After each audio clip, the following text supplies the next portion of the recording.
السلام علیکم ګرانو دوستانو. نن به زه تاسو ته یو ډېر مهم خبر درکړم چې د افغانستان د شر وړیزو لوبو کپټان محمد نبیم په میراثیانو باندې چپ ده او دغه لوبډله کې چې کوم میراثیان راغلي دي د دغه په هکله باندې محمد نبیم داسې معلومیږي چې میراثیانو ته تسلیم شوی ده، ځکه یو لوبډله چې ټاکل کیږي هغه سره کپټان سره حتما مشوره کیږي چې کوم لوبغاړي موږ لوبډلې ته راواخلو.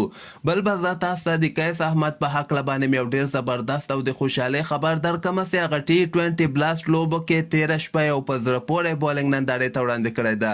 ویډیو تر اخره پورې وګورئ، په هر څه به تاسو پوه شئ. نو راځم اول زه تاسو ته وایم، ګوره دغه لوبډله چې کله ټاکل کیږي کپټان سره حتما مشوره کیږي. رشید خان یو وخت کې که تاسو یاستئ د همدغه میراثیانو په وجه باندې ده ونه کولی سو، یعنې نه یې غوښتل چې د افغانستان ملي ټیم ته کپټنسي وکړي. بیا یو مرکه کې واضحه دغه خبر ورکړه چې دوی دغسې لوبغاړي ماته مخامخ کې چې هغه لوبغاړي زه نه غواړم چې په ټیم کې واخلم، خو په سفارش باندې هغه لوبغاړي راسي د همدغه په وجه باندې ما د افغانستان ملي ټیم کپټنسي هم ترسره نه کړله. خو بل طرف ته تاسو وګورئ محمد نبي چې کوم ده سره به حتما مشوره به سوي ورسره چې کوم لوبغاړي موږ وټاکو، یا خو محمد نبي د میراثیانو ته یعنې زور ورباندې نه رسیږي، یا د میراثیانو ډېر زیات زور ده په افغانستان کې. ځکه خو تاسو وګورئ د افسر زازي غوندې لوبغاړي یا د فرید ملک غوندې لوبغاړي چې دوی نسل چنده ښه لوبغاړي موږ سره شته دي، چې تاسو بهیر شاه محبوب وګورئ، وفادار مومن وګورئ، بلال سمي وګورئ، صدیق قتل غوندې لوبغاړي شته دي. خو دلته افسر زازی ملي ټیم ته راوستل کیږي، احسان الله جنت ملي ټیم ته راوستل کیږي، فرید ملک، یمین احمدزی، عثمان غني غوندې لوبغاړي ملي ټیم ته راوستل کیږي او د بااستعداده لوبغاړي چې کوم دی هغه ضایع کیږي. نو دلته خبره واضحه ده چې د محمد نبي په خوښه باندې دغه میراثیان ملي ټیم ته راوستل سوي دي. ګوره دوی میراثیان بیا یې خو هلته په 11 لوبغاړو کې دوی ته چانس نه ورکوي، ځکه دوی پوهېږي چې د دوی ټیم کې حق نه جوړېږي. نو دغه نور لوبغاړو باندې موږ لوبې ګټو، بیا موږ خوشحاله یو چې وګوره افغانستان لوبې وګټلې.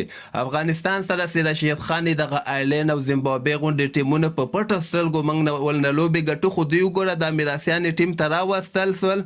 یعنې تاسو وګورئ زیمبابوې ته به اوس موږ ماتې ورکړو، هغې نه وروسته به بیا همدغه میراثیان ایشیا کپ او T20 ورلډ کپ کې واخیستل سي او دغلته T20 ورلډ کپ کې ډېره زیاته پیسه ورکول کیږي. نو د پیسو لپاره دوی دغه میراثیان ملي ټیم ته راوستلي دي.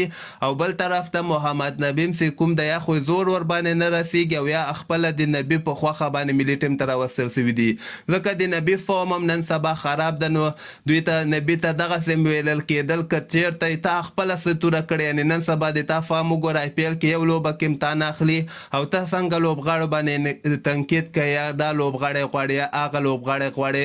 خو محمد نبي هم داسې معلومیږي چې دلته چې افغانستان کرکټ بورډ هر څه ووایي دی هماغه مني. تاسو هم خپل نظر لاندې ما سره په کمنټ کې شریکولی سئ. او دغه بل خبر به زه تاسو ته د قیس احمد په هکله باندې یو ډېر زبردسته خبر درکړم چې تېره شپه یې بلاست لوبه کې دویمه لوبه هم ترسره کړې وله.